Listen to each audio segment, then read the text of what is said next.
Ben sizlere din adamı olarak bugünkü bizim adımıza söylenen kelimeler, küfür yaramayan sözlere biz bugün Suudiye'de geldik, biz hadi insanlık hepimiz. Ama benim düşüncem o ki biz bugün burada yaptıklarımızı bu dünyada insanlara ve insaniyete yaptığımız güzelliklerimiz ve hatalarımızı Allah'tan başka kimse çözemez. Tek bize bakayı koyacak, fiyatı koyacak Allah'tır. İnşallah gelecek ahiret gününde oradaki hesabımızı orada verilir. Ama bugün bu insanların yaptığı bizler için ahiretlere ben asla sıkıldığım da yok, asla düşündüğüm de yoktur. Onun için herkes kendine ne layıksa onu alacaktır.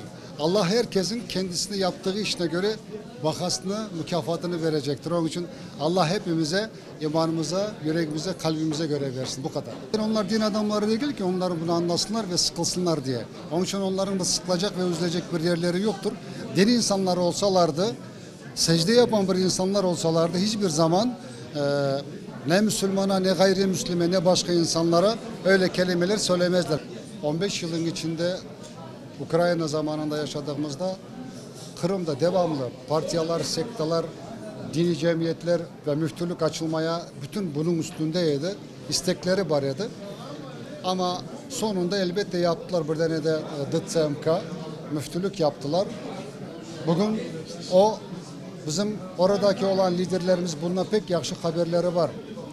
Millet nasıl raskol, millet parçalandı ama bugün onlar onu bile bile bugün Kiev'de yapmalar elbette ki milleti parçalamak istiyorlar. Kırım'daki olan müftülüğün yok olmasını istiyorlar ama o benim elimde değil, liderlerin elinde değil, o tek Allah'ın elindedir.